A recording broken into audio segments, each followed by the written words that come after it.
નમસ્કાર મિત્રો, હું છું સરફરાઝ નાગોરી અને રાજકારણ પર આપણે જોઈ રહ્યા છીએ એક અમારો ખાસ કાર્યક્રમ સંપૂર્ણ રાજનીતિ। આ ચર્ચામાં ભાગ લેવા માટે આપણી સાથે મોજૂદ છે કોંગ્રેસના આગેવાન લલિતભાઈ ગઢવી, જેઓ તાલુકા યુવા કોંગ્રેસના પ્રમુખ છે। આ સાથે આપણી સાથે આ ડિબેટની અંદર ભાગ લેવા માટે ભાજપના યુવા મહામોરચાના મહામંત્રી હરેશભાઈ ચૌધરી તેમજ આમ આદમી પાર્ટી તરફથી આપણી સાથે મોજૂદ છે સરફરાઝભાઈ સિંધી, જેઓ યુવા આગેવાન છે આમ આદમી પાર્ટીના। આ ત્રણેય સાથે ચર્ચા કરીશું આપણે અને જાણીશું કે બનાસકાંઠા રાજકારણમાં આ વખતે કોનો પલ્લો ભારે છે અને કયો પક્ષ આ વખતે જીતશે, શું છે એમની રણનીતિ, કેવી તૈયારીઓ કરી રહ્યા છે, કયા મુદ્દાઓ લઈને તેઓ જનતા વચ્ચે જવાના છે। આ તમામ પ્રશ્નોની ચર્ચા કરીશું અને તેમની પાસેથી કડકમાં કડક રીતે પ્રશ્નો પૂછશું અને એમની પાસે સાથે જવાબ મેળવવાનો પ્રયત્ન કરશું। આપણે ચાલુ કરીએ આ સમગ્ર કાર્યક્રમ તમામ આગેવાનો પાસેથી। મારો પહેલો પ્રશ્ન કોંગ્રેસના આગેવાન લલિતભાઈને છે। લલિતભાઈ, ખાસ એ જણાવો કે અત્યાર સુધીના બનાસકાંઠા રાજકારણમાં પ્રથમ વખત જ લોકસભાની ટિકિટ માટે પટેલની યાદ આવી છે કોંગ્રેસને। કેમ આ વખતે જ પટેલને ટિકિટ આપવી પડી? અત્યાર સુધી ઇતર સમાજની વાત કરતા, આ વખતે કેમ ઇતર સમાજ? ઇતર સમાજ કોંગ્રેસ સાથે છે જ, પણ રાજકીય સમીકરણો આપણને ગોઠવવા પડતા હોય છે। એ પ્રમાણે આ વખતે બનાસકાંઠાની અંદર જો કોંગ્રેસે બનાસકાંઠાની લોકસભા સીટ જો વિજય કરવી હોય એ માટે એક ચૌધરી સમાજમાં એક આગેવાન તરફી વોટિંગ સમાજનું સામાજિક કારણોસર જતું રહેતું, એમાં ડિવિઝન પાડી અને ચૌધરી સમાજમાં બે ભાગ પડે અને 50% ચૌધરી સમાજ કોંગ્રેસ સાથે રહે, ઇતર સમાજ તો કોંગ્રેસ સાથે છે જ। માટે એક બનાસકાંઠાની સીટ રાહુલ ગાંધીને વડાપ્રધાન બનાવવા માટેની શ્યોર સીટ બને એ માટે આ વખતે અમે પટેલનું સમીકરણ અજમાવ્યું છે। તમારે તો અંદર અંદર ડખો ઉભો થયો છે। હવે તો ઠાકોરો પણ મેદાને પડી ગયા છે। બાબાજી ઠાકોર જેઓ નાયબ સચિવ રહી ચૂક્યા છે, તે પણ હવે તો અપક્ષ તરીકે ઉભા રહેશે। તો શું લાગે છે, આ સમીકરણ બગડશે? કોંગ્રેસની હાર માટે આપણે કારણ રહેશે? અપક્ષના ઉમેદવારો જે પણ ઉભા રહેતા હોય છે એ અમુક કારણોસર ઉભા રહેતા હોય છે કે ભાઈ કોઈ પણ પાર્ટીને નુકસાન પહોંચાડવું, કઈ પણ મોટી રકમ માટે લગભગ મોટા ભાગના અપક્ષના ઉમેદવાર એ માત્ર ને માત્ર છેલ્લા ટાઈમે પૈસાની જોગવાઈ કરી અને કોઈ પણ પક્ષને ટેકો આપવાની સાથે જ ઉભા રહેતા હોય। તમે જાણો છો તો એમની માફ કરજો, હું વચ્ચે તમને ટૂંકું, તો પછી એ ઠાકોરોના વોટ જે તૂટશે તમારા, તો એ તો કોંગ્રેસ માટે નુકસાનકારક કઈ રીતે સોલ્વ કરશો? ઠાકોર સમાજના આગેવાનો ભાજપ અને કોંગ્રેસ બંનેમાં છે। કોંગ્રેસમાં અમારા રાયમલજી સોલંકી સાહેબ જે ઠાકોર સમાજના અગ્રણી છે અને અમારા કોંગ્રેસના વડીલ નેતા છે। હવે હરીશભાઈ, અમને ખાસ કરીને એ જણાવો કે દરેક વખતે હરિભાઈ આ સતત 6ઠી વખત ટિકિટ મળે, શું ભાજપ પાસે કોઈ આગેવાન જ નથી, માત્ર હરિભાઈની જ ટિકિટ કેમ? તમે જે મને કીધું કે માત્ર હરિભાઈ, તો હું તમને સામે કહું છું કે હરિભાઈ કેમ નહીં? તમને કહું છું, આમ તમે જનતાને બી પૂછી શકો છો કે હરિભાઈ કેમ નહીં? ઇવન હું તો માનું છું ત્યાર સુધી કોંગ્રેસ કે આમ આદમી પાર્ટી બી બંને મિત્રો મારી જોડે બેઠા છે, પબ્લિકમાં જઈને પણ તમે પૂછી શકો છો, તો હરિભાઈનો વિરોધ કઈ રીતે કરવો? નહીં, સવાલ એ ઉભો થાય છે કે શું હરિભાઈ સિવાય બીજો કોઈ સક્ષમ ઉમેદવાર આગેવાન છે? ઉમેદવાર છે, પણ અમારી અંદર પાર્ટી સિસ્ટમ છે। પાર્ટી જે ઉમેદવારને નક્કી કરતી હોય છે એને અમે કાર્યકર્તાઓ બધા જીતાડતા હોઈએ છીએ। અને હમણાં જે પેટા ચૂંટણી ગઈ એની અંદર આપ બધા જાણો છો કે બહુ જ મોટા માર્જિનથી, એટલે કે 75,000ની લીડથી હરિભાઈ જીત્યા હતા અને એ દાવેદાર હતા સૌથી બરાબર। પાર્ટી એમને ટિકિટ આપી છે, બધા કાર્યકર્તાઓ તન મન ધનથી એમની સાથે છે।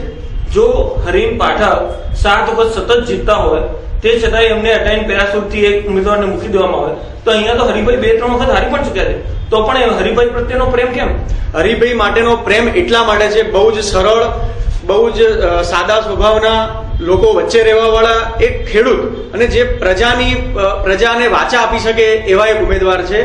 એ માટે હરિભાઈને બધાએ સર્વસંમતિએ પસંદ કર્યા છે, મોવડી મંડળે અને જનતાએ પણ। એટલે પછી ઉપરથી હરિભાઈને ટિકિટ આપવી પડી છે। હું હવે આમ આદમી પાર્ટીના સરફરાઝભાઈને પૂછવા માંગુ છું। સરફરાઝભાઈ, અમને ખાસ કરીને આપ એ જણાવો કે આપના ઉમેદવાર સંજયભાઈ રાવલ 2007માં માત્ર 3000 વોટ જ મેળવી શક્યા હતા અને વિધાનસભા પણ જે વ્યક્તિ નથી જીતી શકતા, તો તમે કઈ ગણિતથી આ વખતે સંજયભાઈને ઉતાર્યા છે મેદાનમાં? જે પ્રમાણે ભાજપ અને કોંગ્રેસે ટિકિટોની ફાળવણી કરી છે એ પ્રમાણે એક જ કોમના માણસને ટિકિટ આપવામાં આવેલી છે। ઇતર કોમને ના ભાજપે કે ના કોંગ્રેસે કદી યાદ કર્યું છે ને આ વખતે એવું થશે કે ઇતર કોમ એમને બતાવી દેશે કે તમે ઇતર કોમનો જો વિરોધ કરશો, ઇતર કોમના માણસો તમે લોકો નહીં લાવો તો તમને એનો જવાબ આપવો પડશે। અને આ 2014ના ઇલેક્શનમાં સંજયભાઈ રાવલ બહુ જ મોટી લીડથી વિજયી થશે। કેલ્ક્યુલેશન તો શું છે? તમે સમાજોને સાથે નથી લેવા માંગતા, જ્ઞાતિગત રાજકારણથી દૂર રહેવાની વાત કરો છો, તમારા સંગઠનમાં હજી 10,000 લોકો નથી જોડાયા, તો જીત કઈ રીતે મેળવશો? અમારી આમ આદમી પાર્ટીમાં કોઈ પણ જાતિવાદમાં અમે લોકો માનતા નથી. અમારા આમ આદમી પાર્ટીમાં તમે જોઈ શકો છો 24,000 ઓનલાઈન મેમ્બર બી બનેલા છે, અને જે પ્રમાણે અમારી આખા બનાસકાંઠામાં 7,000 થી પણ વધારે વિદ્યાર્થીઓ કામ કરે છે, જે એક પણ રૂપિયો લીધા વગર કામ કરે છે.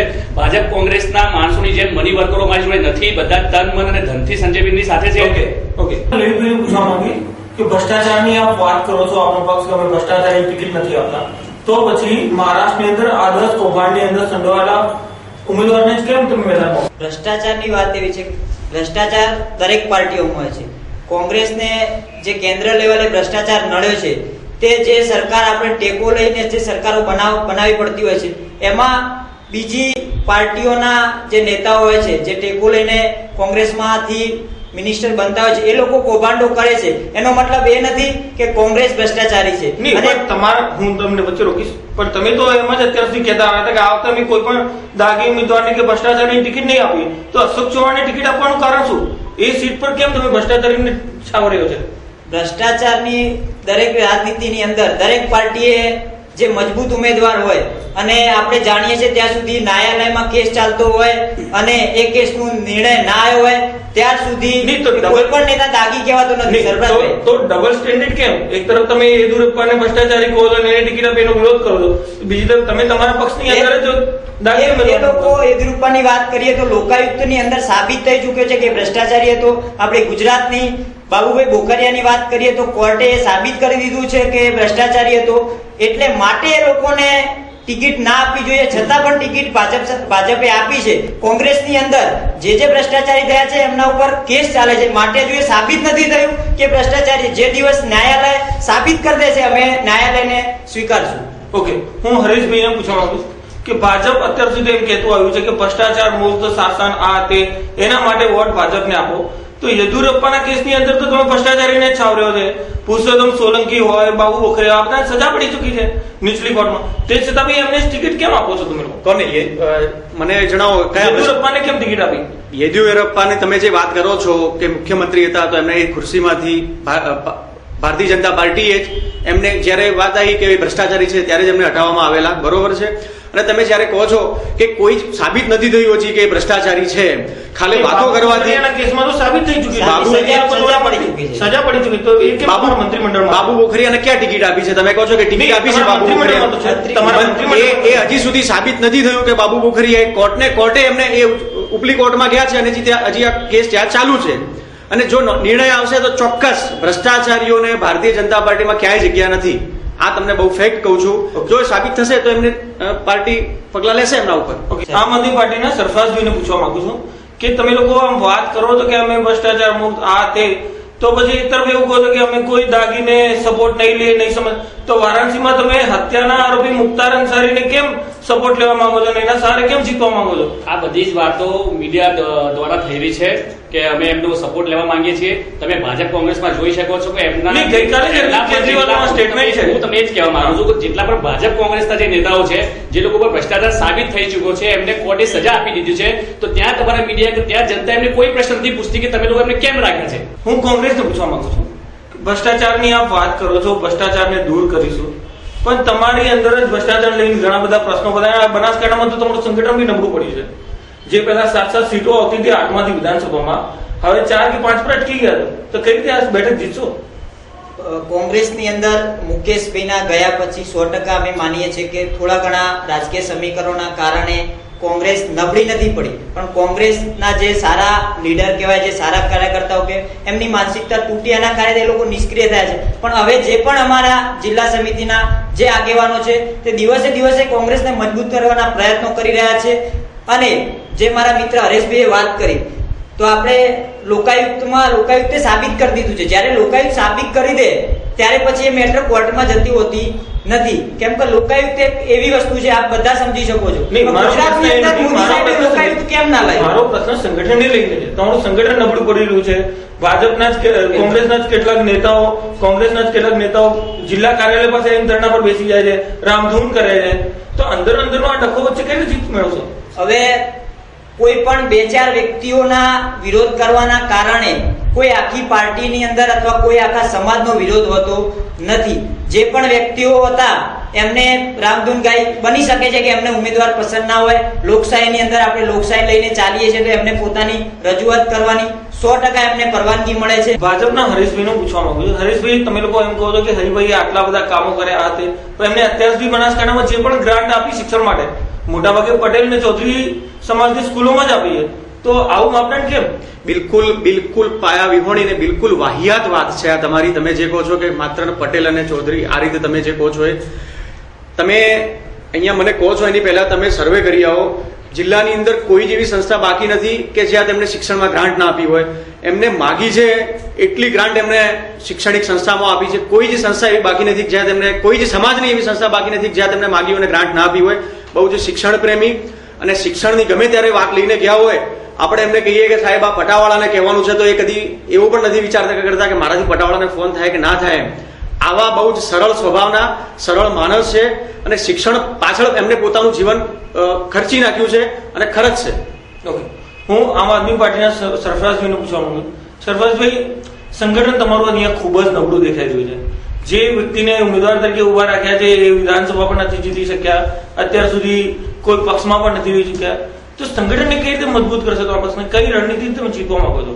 સરફરાજભાઈ, તમને કહેવા માંગીશ કે સંગઠન તમે અંદર આવો તો તમને જોવા મળે કે આમાં કેટલી મજબૂતાઈ છે.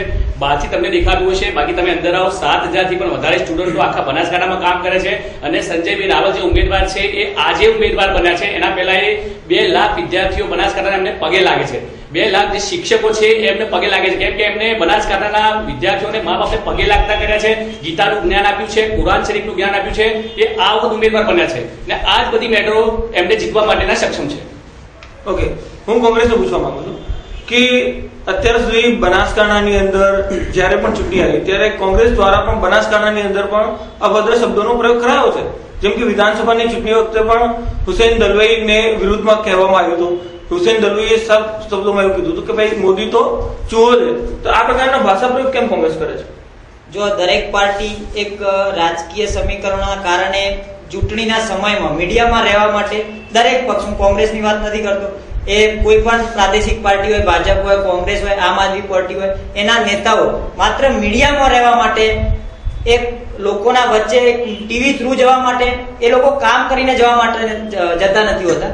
કોંગ્રેસે જ્યારે પાયાના વિકાસ કર્યો છે, મોદી સાહેબની વાત કરીએ તો ટીવી જોતા જોતા હવે તો ઘરે છોકરાએ કંટાળ્યા છે કે આ કોણ છે જે આખો દિવસ એક કાર્ટૂનની જેમ ચાલુ હોય. એ હવે લોકોની એક માનસિકતા થઈ ગઈ છે કે મીડિયા દ્વારા રાજકારણ ચાલવું જોઈએ નહીં. તમે કામ કરો, પાયાના કામ કરો. લલિતભાઈ, જ્યારે વિધાનસભાની ચૂંટણી વખતે હુસૈન દલવાઈ કોંગ્રેસના આગેવાન અહીંયા આવ્યા હતા પાલનપુરમાં, એમને મોદી સામે ચૂહા શબ્દ પ્રયોગ કર્યો. આવી ભાષાનો હું ખાસ કરીને વાત કરું, આવી ભાષા રાજકારણમાં કેટલા અંશે યોગ્ય છે? હું એ પોતે મારા વ્યક્તિગત રીતે કહું છું કે કોઈ પણ આવા રાજકીય નેતાઓ જે હોય છે એમને અભદ્ર શબ્દો વાપરવા જોઈએ નહીં. પણ આ લોકો કોઈ પણ કારણોસર એકબીજાની પાર્ટીના અને મીડિયામાં રહેવા માટે આવવાના પ્રયત્નો કરતા હોય છે. સરફરાઝજીને પૂછવા માંગુ છું કે સંજયભાઈ જ્યારે પણ ડિબેટમાં આવે છે, કોઈ મીડિયા સામે આવે છે, ત્યારે થોડા હલકા શબ્દો પ્રયોગ કરતા હોય છે કે ભાઈ હીરાની જાનમાં જવું એના કરતા મર્દની મૈયતમાં જવું સારું. આ પ્રકારના શબ્દો કેટલા વ્યાજબી છે?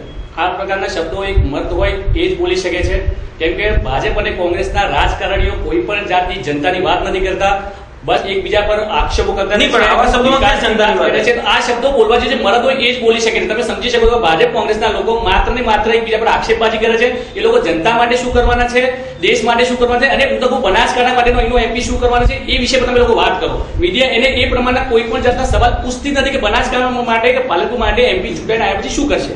નહીં, હું એ કહેવા માંગુ છું કે આ પ્રકારની ભાષા પ્રયોગ કેટલી વ્યાજબી છે? હું તો સીધો સવાલ એ જ માનું. મેં તમને એ જ કીધું સરફરાજભાઈ, તમે એક શબ્દ પૂછો તો તેનો જવાબ એ જ રહેશે કે આ બધી ભાષાનો શબ્દો એક મર્દ જ કરી શકે છે અને ભાજપ કોંગ્રેસમાં કોઈ મર્દો મતલબ એને યોગ્ય માનો છે આ પ્રકારના શબ્દો મારે હું તમને એ જ કહું છું કે મર્દ જ આ પ્રકારનો પ્રયોગ કરી શકે છે. એમાં બધું જ જવાબ આવી જાય છે. તમે ડિટેલમાં લેવા માંગો છો તો એનો જવાબ તો એ જ રહેશે.